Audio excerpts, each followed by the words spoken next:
Good morning students. आज का हमारा टॉपिक है लैंगम्यूर एड्जॉर्प्शन आइसोथर्म। लैंगम्यूर अधिशोषण समतापी। तो जैसा कि मैंने आपको पिछले टर्न पे बताया था कि फ्रेंडलिच अधिशोषण में जो कठिनाइयाँ आई थी, जो लिमिटेशंस थी, उसको दूर करने के लिए लैंगम्यूर ने 6 अभिग्रहित यानी पोस्टुलेट्स प्रस्तावित किए। Langmuir proposed the following postulates to overcome the limitations of Freundlich isotherm. क्या postulates थे ये? पहला था ठोस अधिशोषक पर अधिशोषित सतह मोटाई में एक परतीय होती है। The adsorbed layer on the solid adsorbent is unimolecular in thickness. अर्थात ठोस अधिशोषक पर जो अधिशोषित सतह है उसकी मोटाई केवल सिंगल लेयर या एक परतीय होती है। पहला पोस्टुलेट या पहला अभिग्रहित। दूसरा अभिग्रहित था इनका कि अधिशोषण किसी एक निश्चित दिशा में होता है तथा सतह पर उपस्थित अधिशोषित अणुओं के मध्य किसी प्रकार की अंतरक्रिया मतलब इंटरेक्शन नहीं होता है। फिर से समझ लीजिए, अधिशोषण किसी एक निश्चित दिशा में होता है तथा सतह पर उपस्थित अधिशोषित अणुओं के मध्य किसी प्रकार की अंतरक्रिया यानी इंटरेक्शन नहीं होता है। The adsorption proceeds in a fixed direction and there is no interaction between adsorbed molecules on surface. इसको हम कैसे समझ सकते हैं? इसका अर्थ है कि एक स्थान पर केवल एक अणु ही अधिशोषित होता है और यह प्रक्रिया तब तक चलती रहती है जब तक संपूर्ण सतह गैस के अणुओं से एक परत के रूप में नहीं ढक जाती। इसके बाद क्या होता है? अधिशोषण की प्रक्रिया रुक जाती है। ये अवस्था संतृप्त अवस्था सैचुरेटेड स्टेट को प्रदर्शित करता है। One side adsorbs only one molecule. This process proceeds until the whole surface is covered by unimolecular layer of the gaseous molecular. After this, no further adsorption is possible. This indicates the saturated state. एक स्थान पर क्या है? केवल एक अणु अवशोषित होगा और कब तक एक अणु अधिशोषित होगा और यह अधिशोषण कब तक चलता रहेगा? जब तक सारी पूरी सतह पर सिंगल परत नहीं अधिशोषित हो जाती है। इसके बाद ये अधिशोषण रुक जाएगा। ये संतृप्त अवस्था या सैचुरेटेड स्टेट है। नेक्स्ट, अधिशोषण प्रक्रम एक गतिज प्रक्रम है, डायनेमिक प्रोसेस है। Adsorption process is a dynamic process. इसमें 2 प्रक्रम होते हैं, 2 प्रोसेस होते हैं। पहला होता है संघनन या कंडेंसेशन। पहला प्रक्रम इसमें क्या होता है? संघनन या कंडेंसेशन। संघनन में क्या होता है? यह प्रक्रम ठोस की सतह पर अणुओं के संघनन के लिए उत्तरदायी है। ठोस की सतह पर गैस के अणु आकर कंडेंस हो जाते हैं या संघनित हो जाते हैं। This process is responsible for the condensation of gas molecule on the solid surface. दूसरा होता है वाष्पीकरण प्रक्रम, इवेपोरेशन। यह प्रक्रम अधिशोषण की सतह से अधिशोषी के वाष्पीकरण हेतु उत्तरदायी है। अधिशोषी के अणु सतह पर संघनित भी होते हैं और साथ साथ वाष्पीकृत भी होते हैं। This process is responsible for evaporating adsorbate molecule from the adsorption surface. Next point, साम्यावस्था में संघनन की दर और वाष्पन की दर बराबर होती है, यानी इकाई समय में जितने अणुओं का वाष्पीकरण होता है उतने ही अणु पुनः सतह द्वारा अवशोषित कर लिए जाते हैं। At equilibrium, the rate of condensation becomes equal to the rate of evaporation.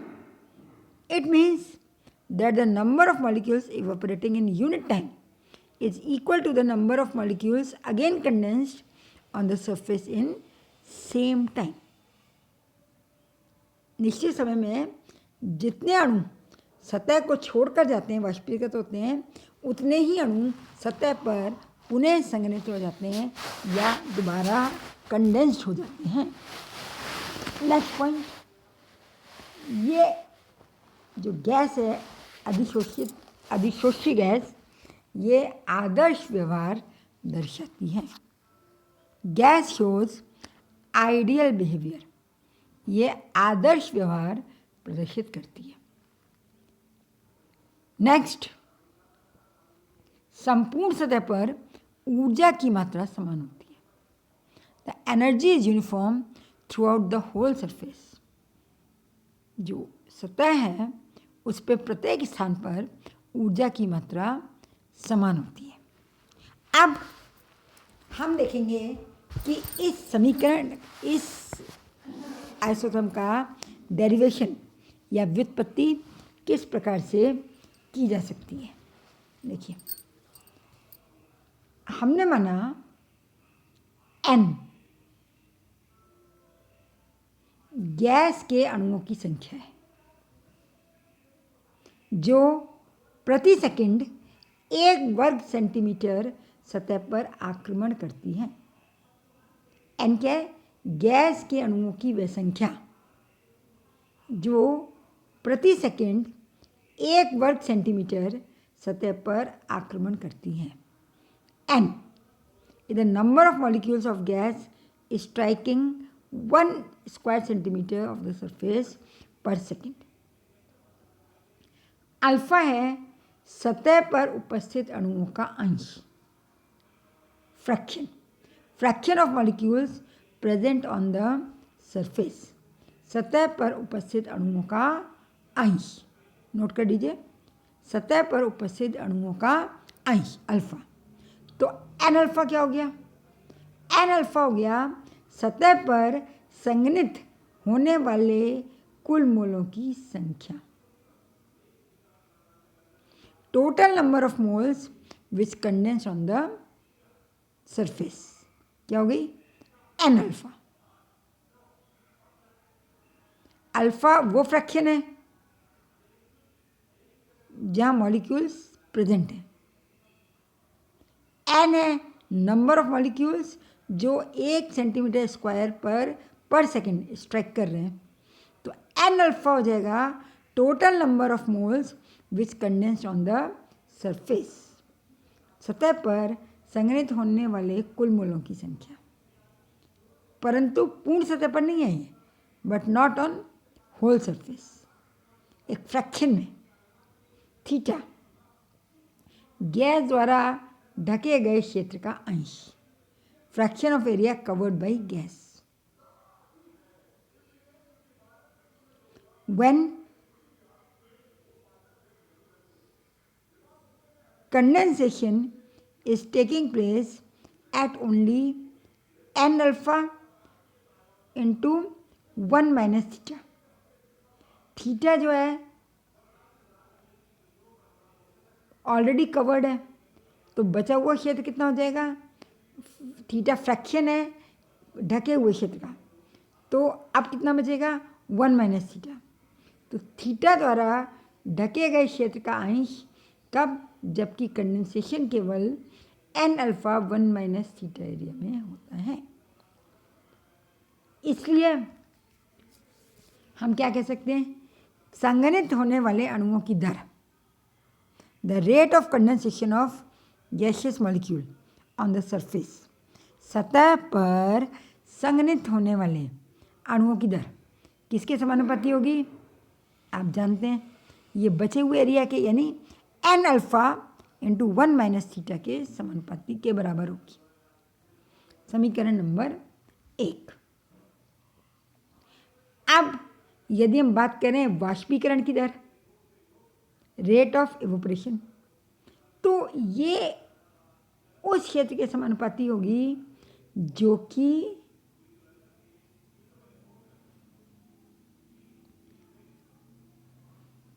अधिग्रहित है, यानी जो कि कवर्ड है।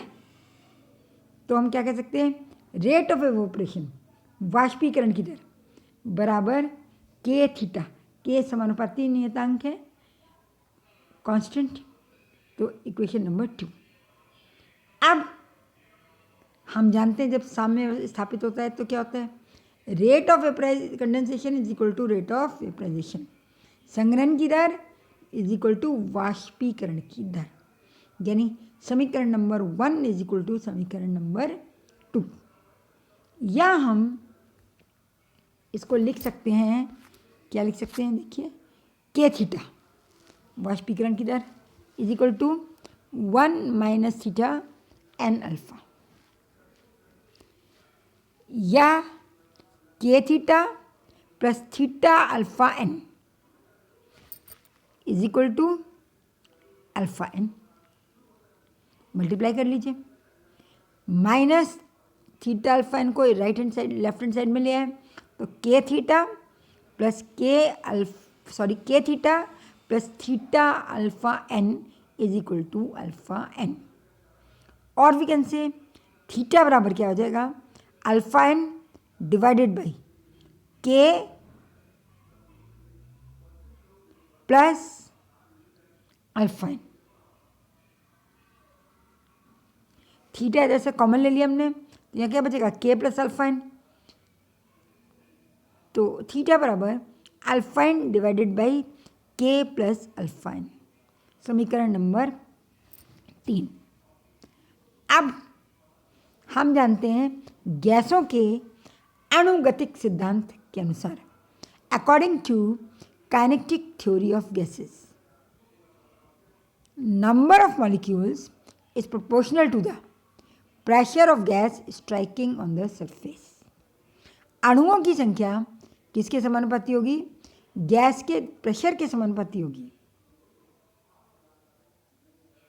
अणुओं की संख्या समानुपाती होगी सतह पर आक्रमण करने वाली गैस के दाब के, n is proportional to p, या हम कह सकते हैं n is equal to beta p।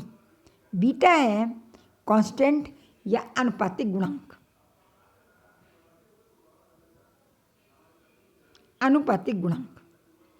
अब समीकरण 3 की बात करें तो समीकरण 3 को अगर हम रिवर्स कर दें तो क्या हो जाएगा, ये 1/θ is equal to k plus n alpha upon alpha n. चाहे आप एन अल्फा लिखें चाहे अल्फा एन लिखें, दोनों मल्टीप्लाई हैं इसलिए कोई फर्क नहीं पड़ेगा। या फिर और 1/θ इज इक्वल टू के अपॉन अल्फा एन प्लस 1। अब यहाँ पर हम n की जगह बीटा p लिख सकते हैं, तो 1/θ इज इक्वल टू के divided by alpha beta p plus 1।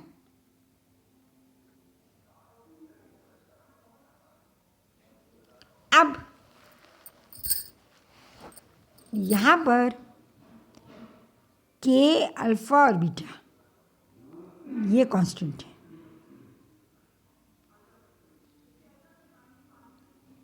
Alpha beta upon के को हम k1 मान सकते हैं। तो k अपॉन अल्फा बीटा किसके बराबर हो जाएगा, 1/k1।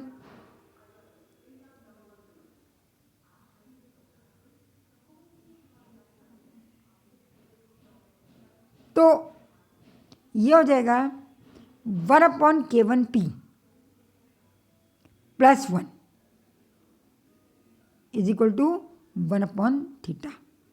या हम कह सकते हैं 1/θ is equal to K1P, LCM ले लिया तो 1 प्लस K1P/K1P।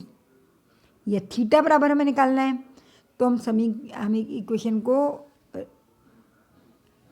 इन्वर्स कर दें तो थीटा बराबर क्या आ जाएगा, K1P/1 प्लस PK1। ये है हमारी समीकरण नंबर 4। इस समीकरण से हम थीटा का मान ज्ञात कर सकते हैं। अब जैसा कि लैंगम्योर ने माना था अभिग्रहित में, पोस्टुलेट्स में, कि सतह पर गैस के द्वारा एक अणुक मोटी परत का निर्माण होता है। Suppose unimolecular layer is formed on the surface. तो हम जानते हैं x/m किसके प्रोपोर्शनल होगा, x/m समानुपाती होगा थीटा के,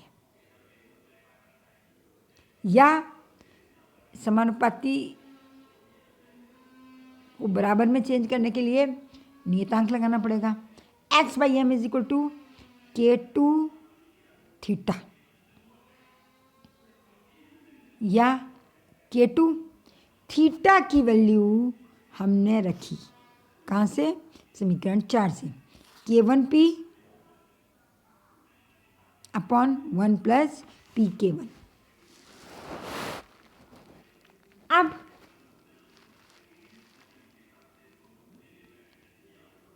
यदि हम इसको 1/x/m की वैल्यू निकालना चाहें तो राइट हैंड साइड भी रिवर्स हो जाएगी। ऊपर आ जाएगा 1 प्लस PK1, नीचे आ जाएगा K1P और K2, यानी PK1K2। समीकरण नंबर 5। अब समीकरण 5 को हम रीअरेंज कर सकते हैं। कैसे, 1/x/m is equal to 1/PK1K2 और PK1/PK1K2, यानी PK1 कट जाएगा, प्लस 1/K2। फिर से समझ लीजिए, इसको हमने 1/x/m राइट हैंड साइड को बीच में प्लस है तो दो फ्रैक्शन में तोड़ दिया। पहला हुआ 1/PK1K2 और दूसरा हुआ P और K1 कट जाएगा तो प्लस 1/K2। अब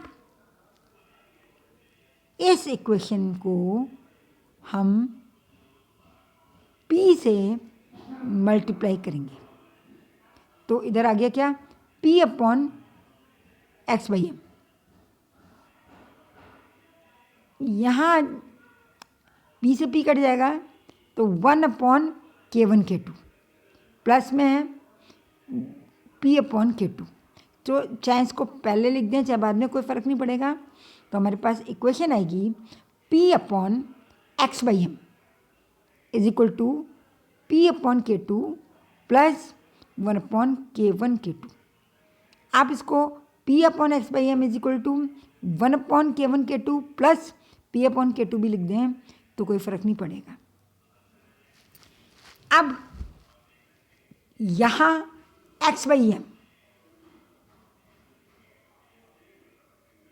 प्रति इकाई अधिशोषित होने वाली गैस की अल्फा सतह द्वारा अधिग्रहित अंश है। x/m क्या है, प्रति इकाई, समझ लीजिए, प्रति इकाई अधिशोषित होने वाली गैस की अल्फा सतह द्वारा अधिग्रहित अंश, fraction acquired by alpha surface of A gas per unit.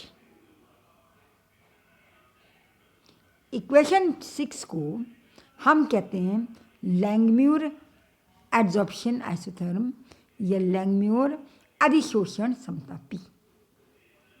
अब ये स्ट्रेट लाइन समीकरण है y is equal to mx plus c. y है p upon x by m, mx m है p, नहीं सॉरी x है p और m है 1 upon k two plus c की जगह है 1 अपॉन के वन के टू।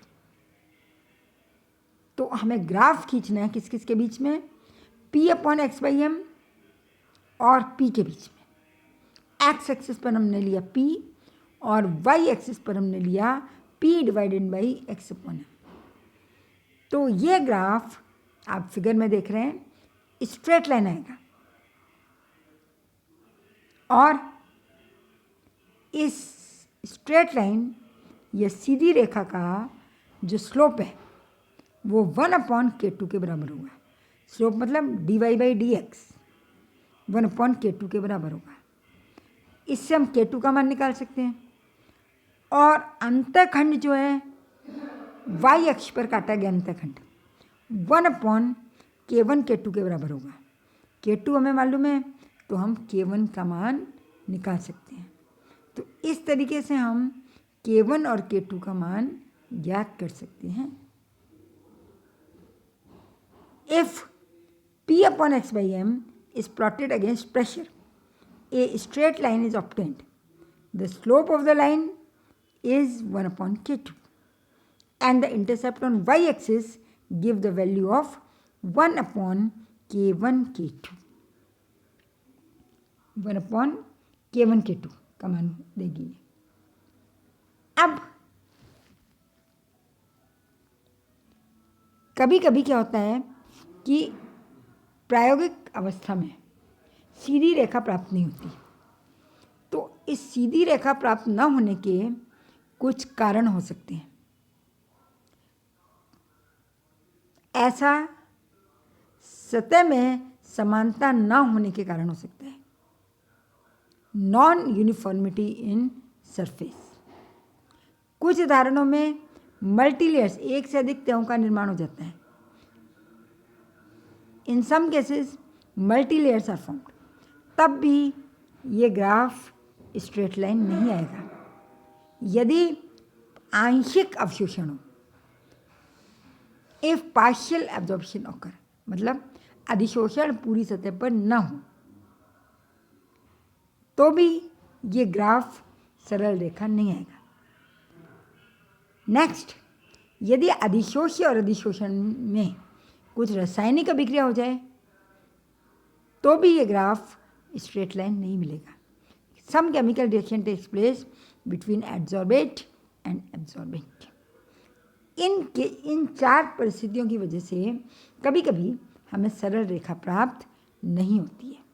अदरवाइज ये सरल रेखा प्राप्त होती है और हम स्लोप और इंटरसेप्ट की सहायता से K1 और K2 की वैल्यू ज्ञात कर सकते हैं। अब यदि हम बात करें तो इसकी 3 स्थितियां हो सकती हैं। क्या 3 स्थितियां हो सकती हैं? पहली स्थिति ये हो सकती है कि गैस का दाब बहुत कम है, तो K1 इंटू पी नगण्य होगा। इसका मतलब क्या हुआ? थीटा का मान बहुत कम होगा। When the first case is when the pressure of the gas is very low, then K1P is negligible. It means that the value of theta is quite small. तब इक्वेशन क्या बन जाएगी हमारी? तो हमारी इक्वेशन बन जाएगी x upon m is equal to, क्या है हमारे पास? P K1 K2 divided by K1P। अब यदि K1P बहुत कम है तो हम कह सकते हैं K1P is very very less. तो हम इसको नेग्लिजिबल कर सकते हैं। और क्या देगा, x upon M is equal to p K1 K2। क्योंकि K1 K2 कांस्टेंट है इसलिए x upon M is proportional to p। समीकरण नंबर 7। K1 K2 नियतांक है तो क्या हो जाएगा, x upon M is proportional to p। समीकरण नंबर 7।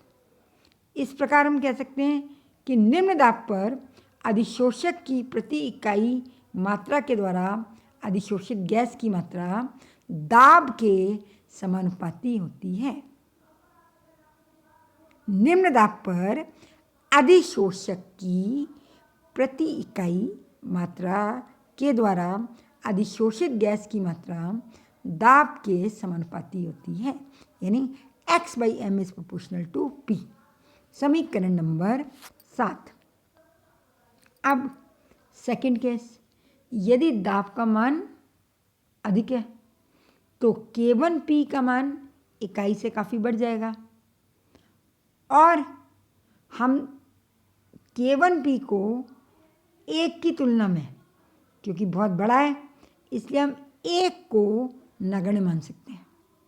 तो क्या आ जाएगा, x upon M is equal to p K1 K2 upon 1 को नेग्लिजिबल मान लिया, K1P K1P कट जाएगा, क्या बचेगा K2।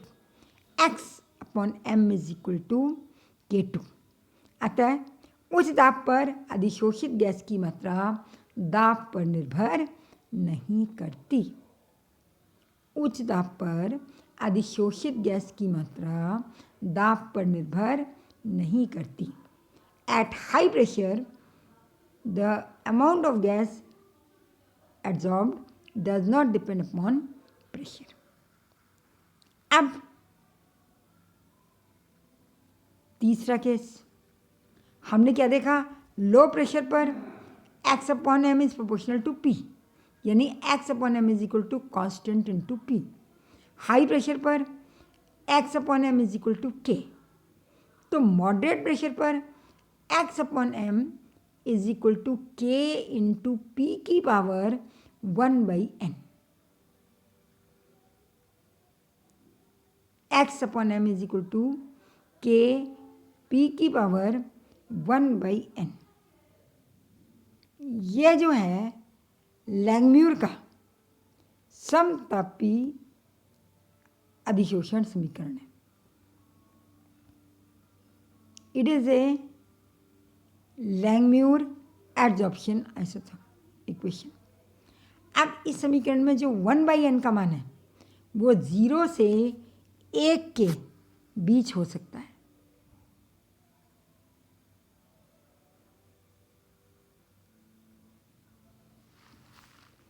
जीरो से 1 के बीच में हो सकता है। ये जो हमने पिछले टर्न पर फ्रेंडलिच अधिशोषण आइसोथर्म पढ़ा था, उसी का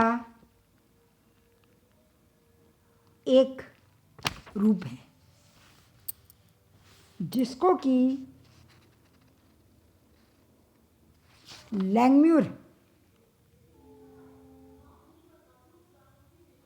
की सहायता से मॉडरेट प्रेशर के लिए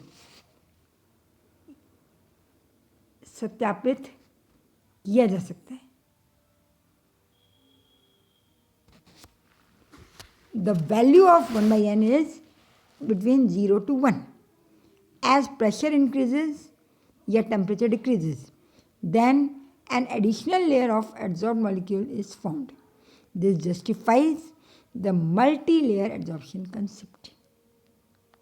अब यदि हम इसके यूजेस के बारे में बात करें, इसके क्या यूजेस या अनुप्रयोग हैं, तो हम देखते हैं कि लैंगम्यूर ने अधिशोषण हेतु जो क्रियाविधि बताई वो रासायनिक शोषण को समझाने में सफल रहती है। हमने पढ़ा था भौतिक अधिशोषण भी होता है और केमिसॉर्प्शन यानी रासायनिक अधिशोषण भी होता है. तो the mechanism of adsorption as propose by Langmuir is successful in explaining chemisorption. संतृप्त अवस्था में विभिन्न अधिशोषकों पर गैस के भौतिक शोषण को फ्रेंडलिंज सिद्धांत की अपेक्षा लैंगम्यूर सिद्धांत अधिक प्रभावशाली ढंग से समझाता है. It explains the physical adsorption of gas on various absorbents under saturated condition, संतृप्त अवस्था में. अब इसकी कुछ सीमाएं भी हैं, लिमिटेशंस. क्या सीमाएं? लैंगम्यूर के अनुसार अधिशोषण की संतृप्त अवस्था तापक्रम पर निर्भर नहीं करती, लेकिन प्रयोगों द्वारा हमें पता है कि ताप बढ़ाने पर अधिशोषण घटता है. इस चीज़ को लैंगम्यूर अधिशोषण समतापी एक्सप्लेन नहीं कर सका. According to this theory the saturated state of adsorption is independent of temperature, but the experimental studies revealed that on increasing the temperature, adsorption decreases. This cannot be explained by Langmuir adsorption isotherm. अब दूसरी जो limitation है, इस सिद्धांत के अनुसार अधिशोषित परतें केवल एक अणुक मोटी होती हैं, एक परती है, लेकिन हम ये जानते हैं कि बहु अणुक परतें भी पाई जाती हैं. According to this adsorbed layer are one molecule thick, unimolecular, but actually multi layers are also formed, जिसको कि लैंगम्यूर अधिशोषण समतापी एक्सप्लेन नहीं कर सका. यह सिद्धांत सभी 5 प्रकार के समतापी अधिशोषणों को समझाने में सफल नहीं रहा. This theory does not succeed in explaining all the 5 types of adsorption isotherm. So ये था लैंगम्यूर का अधिशोषण समतापी, लैंगम्यूर एड्जॉर्प्शन आइसोथर्म. अब इन कमियों को दूर करने के लिए गिब्स ने गिब्स अधिशोषण समीकरण या गिब्स एड्जॉर्प्शन इक्वेशन प्रतिपादित की, जिसको हम नेक्स्ट क्लास में पढ़ेंगे. गिब्स अधिशोषण समीकरण या Gibbs adsorption equation. Thank you.